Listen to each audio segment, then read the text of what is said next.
देखो स्टूडेंट, आज हम लोग बिजनेस स्टडी का क्लास में जो हम लोग पढ़ लिए हैं उसी से संबंधित रिव्यू कर रहे हैं। अब बहुत जल्दी जल्दी इसको रिव्यू हम लोग करेंगे।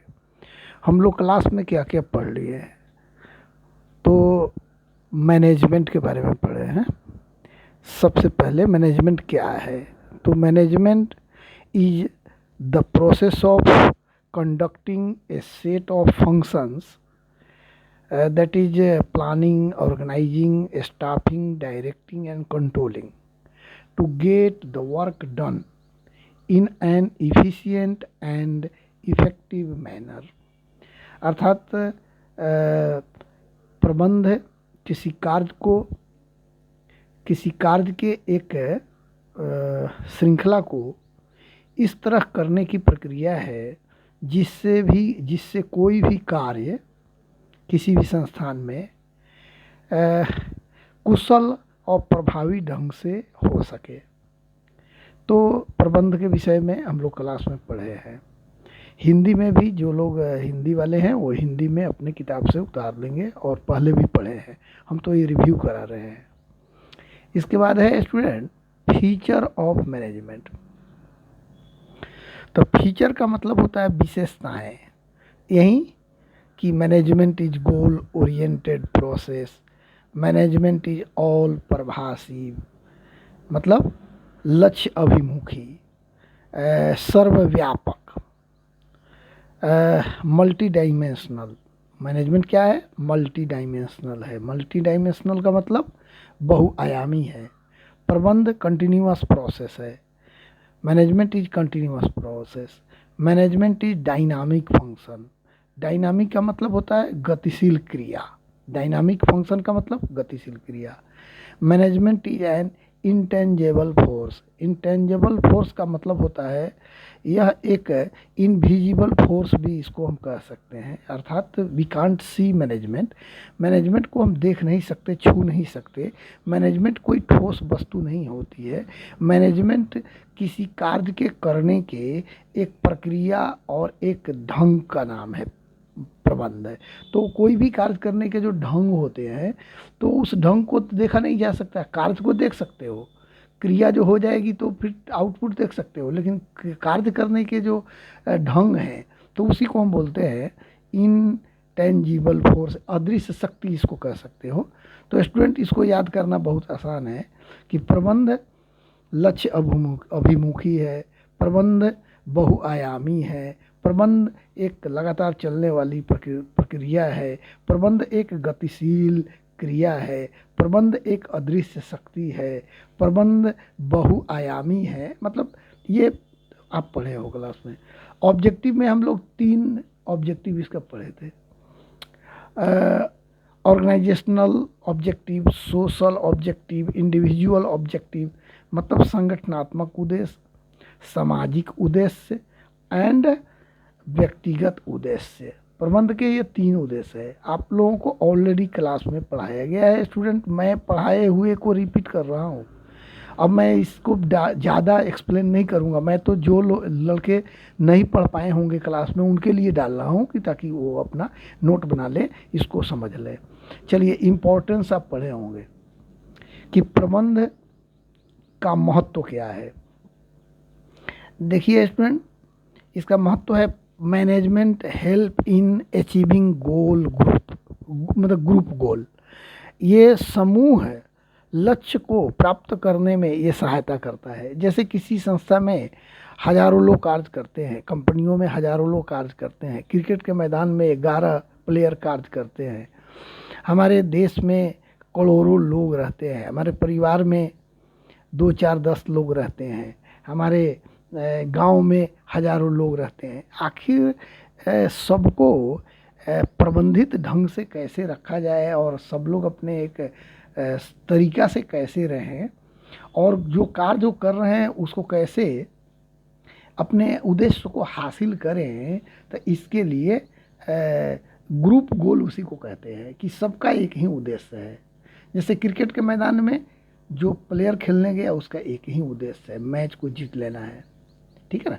तो कैप्टन जिस तरह से डायरेक्शन देता है उसी पर सब लोगों को कार्य करना पड़ता है। सब लोग एक फोर्स बन के कार्य करते हैं, तो इसी को ग्रुप गोल कह सकते हैं, समूह का उद्देश्य या समूह का लक्ष्य बोल सकते हैं। स्टूडेंट, प्रबंध management increases efficiency.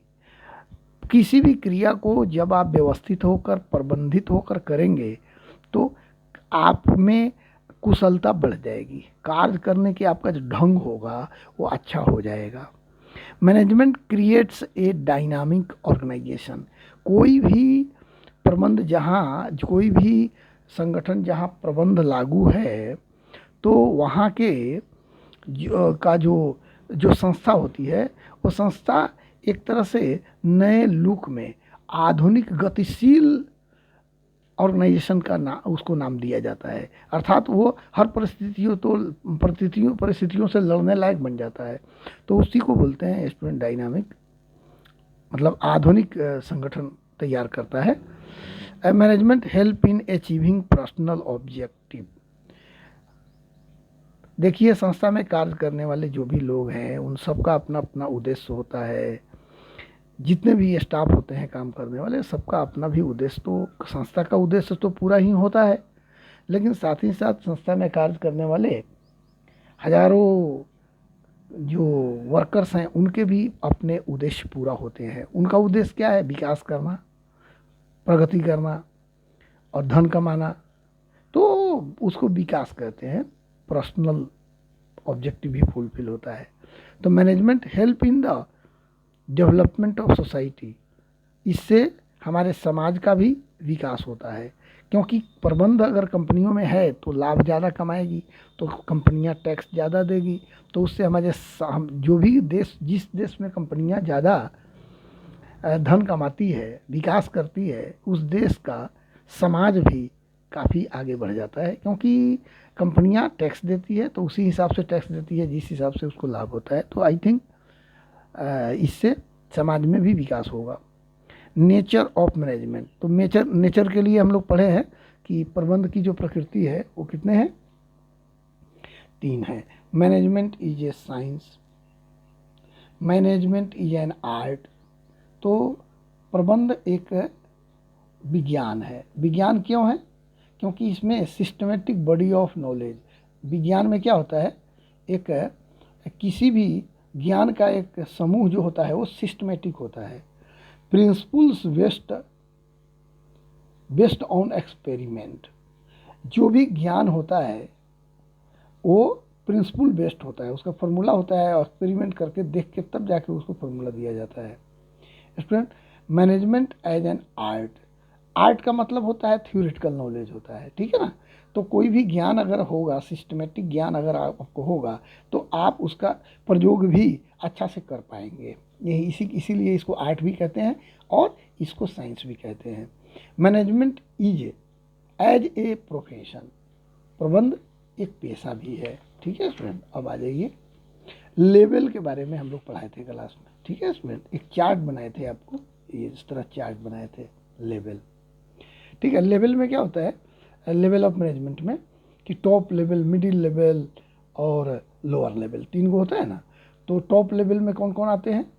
BOD, board of director, CEO, CEO का मतलब क्या होता है? चीफ एग्जीक्यूटिव ऑफिसर, CMD का मतलब चीफ मैनेजिंग डायरेक्टर, GM का मतलब जनरल मैनेजर। तो टॉप लेवल में ये सब अधिकारी लोग आते हैं, कंपनी के जो मालिक होंगे, बड़े बड़े अधिकारी होंगे, ये सब टॉप लेवल में आते हैं। उसके बाद स्टूडेंट, मिडिल लेवल में कौन कौन आते हैं? डिपार्टमेंटल मैनेजर्स, जैसे purchase department, sale department, account department, marketing department, tax department, तो सबके अलग अलग मैनेजर्स होते हैं, तो उसको मिडिल लेवल में आते हैं। एक होता है लोअर लेवल, लोअर लेवल में होता है सुपरवाइजर्स, फोरमैन इत्यादि लोग होते हैं। स्टूडेंट, अगर मैं तीनों लेवल को, यही 3 लेवल होते हैं स्टूडेंट, ठीक है। तो ये जो top level, middle level, lower level है, इसको स्टूडेंट हम कहते हैं, इसको हम कहते हैं कि managerial level.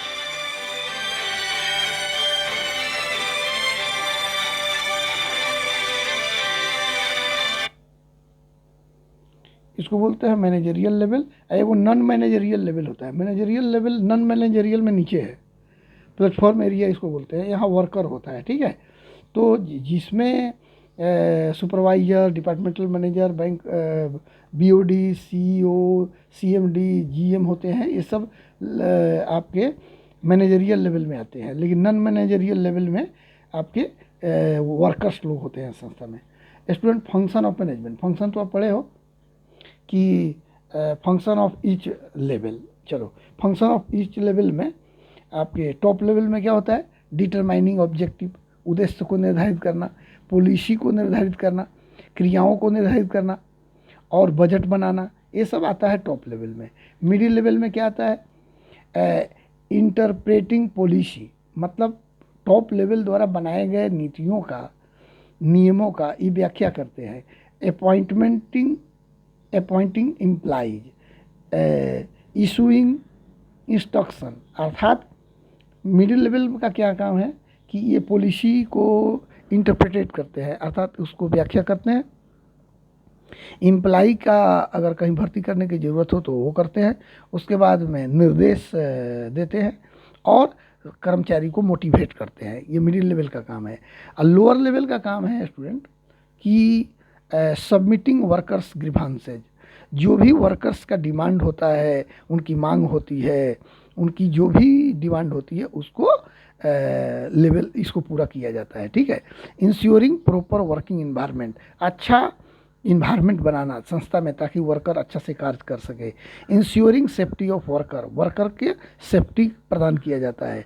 Helping middle level management, और लोअर लेवल का काम है मिडिल लेवल को हेल्प करे, सहायता करे। क्रिएटिंग बेटर ह्यूमन रिलेशन, और अच्छा मानवीय संबंध स्थापित करना लोअर लेवल का काम होता है, ठीक है स्टूडेंट।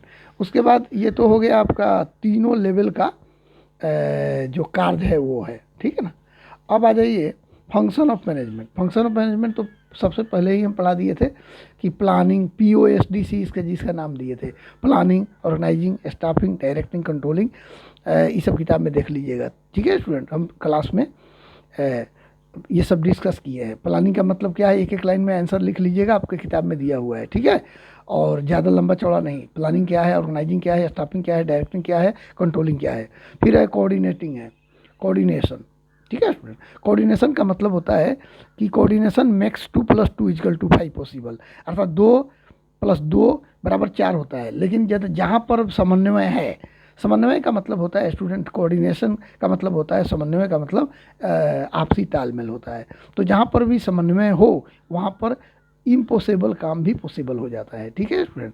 तो coordination is a process through which harmony is established among different activity of an organization so that organizational objective can successfully achieved। इसका मतलब है ये जो आपका समन्वय है एक ऐसी प्रक्रिया है जिसके द्वारा विभिन्न तरह के क्रियाओं को करने वाले व्यक्तियों में आपसी समन्वय या उन लोगों में आपसी एकता सुनिश्चित की जाती है, ठीक है। और उन लोगों के आपसी व्यवहार को नियंत्रित किया जाता है so that organisational objective can fulfil successfully achieved. अगर आपसी एकता हो सभी लोगों में कार्य करने में, अलग अलग क्रियाओं को करते हुए भी कोऑर्डिनेशन में काम करेंगे। जैसे क्रिकेट के मैदान में सभी खिलाड़ी कोऑर्डिनेशन में कार्य करते हैं तो वे अपना उद्देश्य को निश्चित रूप से प्राप्त करते हैं, मैच जीत लेते हैं। हमारे परिवार में सभी लोग अगर कोऑर्डिनेशन से रहते हैं तो निश्चित रूप से कोई भी उद्देश्य पूरा हो जाता है। तो किसी भी कंपनी में जितने भी स्टाफ कार्य करते हैं वो लोग आपसी मेलजोल के साथ अच्छा कार्यक्रम करें और सब लोग कोऑर्डिनेशन में कार्य करें तो निश्चित रूप से उनका कोई भी उद्देश्य होगा वो पूरा हो जाएगा, ठीक है स्टूडेंट। तो कोऑर्डिनेशन आप बड़ी इजी बात है, आप समझ सकते हो, आपसी तालमेल इसको मुख्य रूप से हम करते हैं। नेचर ऑफ कोऑर्डिनेशन, इसका नेचर क्या है student? Coordination integrates group efforts. Group efforts का मतलब होता है कि समूह जो भी क्रिया है, समूह क्रिया में यह जितने भी लोग कार्य कर रहे हैं एक समूह में, उनमें एकता सुनिश्चित की जाती है, ठीक है। Ensure unity of action, coordination ensures unity of action, क्रियाओं में एकता सुनिश्चित की जाती है। Coordination is a continuous process. देखो कोऑर्डिनेशन एक दिन करने वाली काम नहीं है, संस्था में लगातार अनवरत हमेशा के लिए कोऑर्डिनेशन की ज़रूरत होती है। ऐसा नहीं है कि एक दिन कोऑर्डिनेशन करे और दूसरे दिन छोड़ दिए, नहीं। कोऑर्डिनेशन परिवार में एक दिन नहीं होता है कि क्रिकेट के मैदान में कोऑर्डिनेशन 1 घंटा के लिए नहीं होता है, जब तक खेल चलता रहता है कोऑर्डिनेशन होता रहता है। तो ये लगातार चलने वाली प्रक्रिया है। Coordination is the responsibility of all managers. देखो जितने भी मैनेजर संस्था में कार्य करते हैं उनका मुख्य कार्य कोऑर्डिनेशन करना ही होता है, समन्वय करना रहता है, और ये उनकी जवाबदेही होती है। जितने भी देश में ऑफिसर हैं, कहीं भी कोई ऑफिसर्स है, उनका अपने अधीनस्थों का, अपने जूनियर का हमेशा कोऑर्डिनेशन करने में ही अपना सारा समय उनका बीत जाता है। अब जैसे मान लो जिला का कलेक्टर है, तो कलेक्टर क्या कोई कार्य करता है? नहीं, वो सिर्फ कोऑर्डिनेशन करता है। कोऑर्डिनेशन करना ही उनका काम है। सारे जो भी जूनियर जितने भी स्टाफ हैं उनको कोऑर्डिनेट करने का उनका जिम्मेवारी है। ठीक है,